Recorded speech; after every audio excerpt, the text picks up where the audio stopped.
Salutare fraților, ce faceți? Eu sunt Cristian și astăzi suntem la un nou episod de PC Mobile. Ei bine, astăzi am coin și mulți. O ocazie, postez foarte rar videoclipuri pentru că am văzut că nu prea am făcut vizionări și de aia nu prea am făcut videoclipuri. Ei bine, astăzi o să facem un videoclip și o să ne jucăm PC Mobile. Ei bine, astăzi am nevoie, vedeți echipa mea cum arată. Avem nevoie de aici un CM și un LB. În rest, echipa e bună și ne trebuie. Deci ne ducem pe market. Să-mi spuneți în comentarii ce leftback să iau. Ce fundaș stânga. Eu m-am decis să le iau pe acesta, Diego Rico, la rank 4. Da, îl luăm la un rank 3 ca să ne ajungă și acel căm. Pe asta m-am decis să-l iau. Și stai, nu mai luăm pe băiatul ăsta pentru că ne trebuie mai mulți bani. De băiatul ăsta de la... A fost eventul, este eventul la Liga și îl iau pe băiatul ăsta la rank 3. Și o să deschidem și un pachet, cred. Și acum o să luăm un CM, care acela m-am decis să fie Tobele bagă McTominay. Mi se pare foarte bun acest McTominay. Și până se fac băieții ăsta, până o să se facă băieții ăștia, nu o să fie pe videoclipul, doar să așteptăm, doar pentru doi bărbații de ăștia să se facă. Ei bine, o să facem un meci de FC Mobile la eventul ăsta.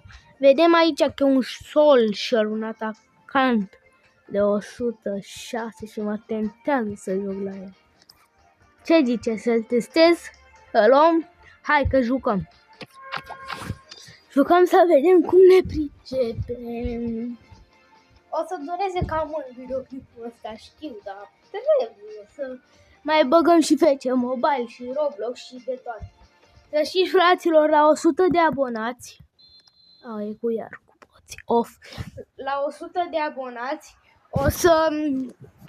o să avem un invitat special, o să facem și cu invitați în o serie, cum face Drăgușul și Coman joacă. Nu mă întrebați de ce am pe invers, că chiar nu știu. Rafinha asta, ați văzut că Rațu i-a dat fentă lui Rafinha atunci, în meciul, cum se numește, mă, Rayo Vallecano-Barça. Și da, dură, gol! Rege Uti, nu știu cum îl cheamă pe băiatul ăsta de la Atalanta, ăsta care l-a luat acum, cred că 3 luni, nu știu cum, nu, 2 secunde. Și, bum, ce gol! Direct în vincul acolo. Așa. Acum, uitați-l pe Ronaldo. Opa, uitați-l la... Ia, Ture, rupe-l, Ture, bum, bravo. Robertson ăsta, cam din păcate, o să plece de la echipă, că e prea mic în overe și am nevoie de băiatul ăla. Da, cred că o să ne facem echipa de 170. O să ne facem. Și Maradona din Carpați. Ce-ai făcut Maradona? Și Ture? Mamă, bine mă stam. Harș, Eder, bravo Eder Militao. Foarte bun fundaș încă. L-am prins atunci, parcă cred că am șters forțul ăla. Și Harș era, mi-a picat în prima zi de Winter Wonders. Cât noroc, era maxim 104-105 acolo, ce vremuri bune. Ture era Rafinha fuge repede, Rafinha, un dribbling așa la vrăjeală, Rafinha, iar un dribbling și... Bine, mă, Rafinha, bravo, Bravo! E 2-0 pentru noi. Deci mă tentează să nu că să-l țin prin club, așa. Că așa nu am ce să fac. Un jut slab, dar într-un fel bun.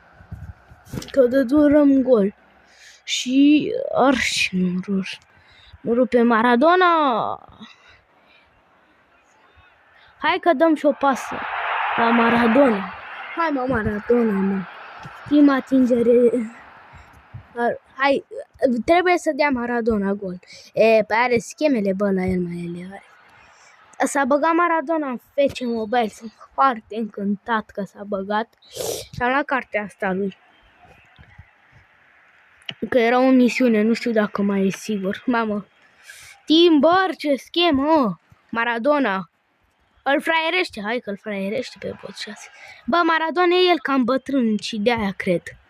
E cam bătrân Maradona și de-aia nu mai știe să mai facă sfente, uite, hăț! Hai, are și 108 de și cu rank 4. Hup! Hăț! Și dăm o centra... Îmi pasă la Pires, îmi pasă. Ah! Sătura Rafinha în offside, da, cât prost. Ăsta tu în offside. Așa, bun. E faul pentru noi? E faul pentru ei, de fapt că îl accidentă pe Militao, dar Militao e bine. Sfârșit Maradona driblează și el un bot. Bravo, mă, Maradona, mă. Și două centrare arși bine cu vede Militao.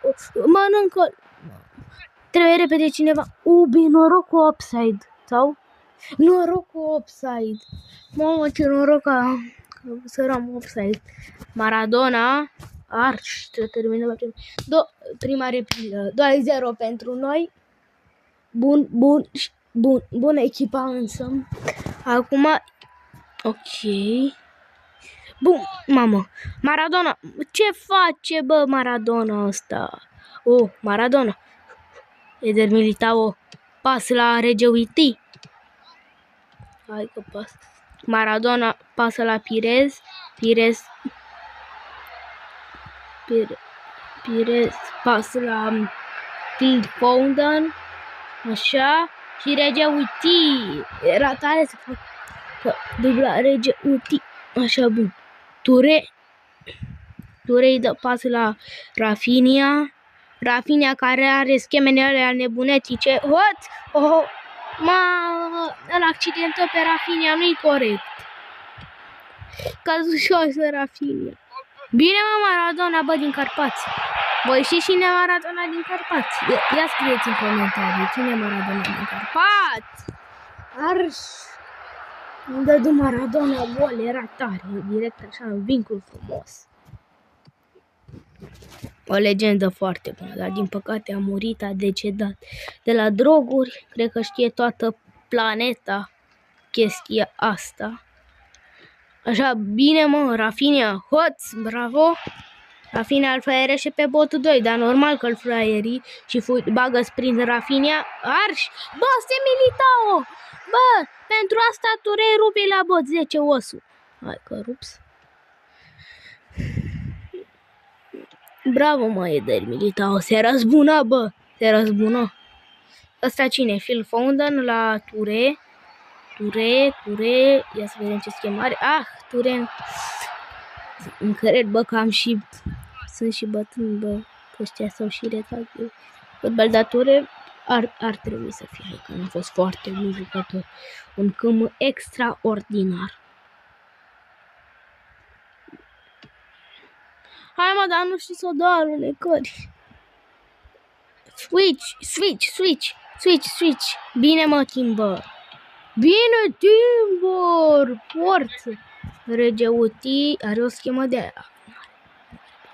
Pasă la Phil Foden. Ce offside, bă, că nu e niciun offside. Ce vorbim, bă, după aceea? Foden cu portarul. Și gol Foden.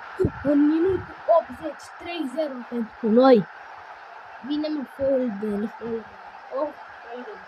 Foden. Și Ce gol frumos! Oricum avea cu avantaj, mi se pare că cu avantaj, nu era nici offside, dacă vedeam eu bine cu ochișorii mei. Și bine mă, dar cine îl faultă, nici măcar fault, nu știu. O rege, uite, acolo. Și Militao, bine mă, Manian. Îmi place mie așa să dau pas. Opa. Mamă, dar după 11 gol, fără atât. Dar degeaba pe 3-1, nemință total, gata, frate. Ce mai vorbiți, bă, gata, Rafinha se răzbună pe bot 11. Gata, mă, ce fă curat, bă? Ce fă? Măcar frei puțin. Bă, dar obosi săracul Rafinha, îl cred, bă, să care tot meciul. Tot un gol, dar totuși să-și salve echipa. Bine, mă, Militao. Se termină primul meci 3-1. Frumos, elegant, cum să fie. Și acum nu mai jucăm că 100% o să vă plictisesc, doar să jucăm și iar să jucăm.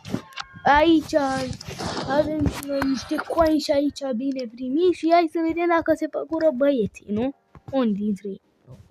Nu înțeleg de ce se fac jucătorii cu rating mari așa de greu.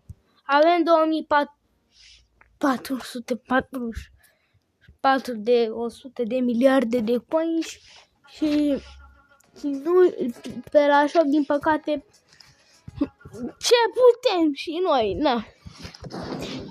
Da, haide să deschidem. Dacă știu că sunt noob sau ceva, nu mă jurați sau alte chestii, dar o să deschidem pachetul.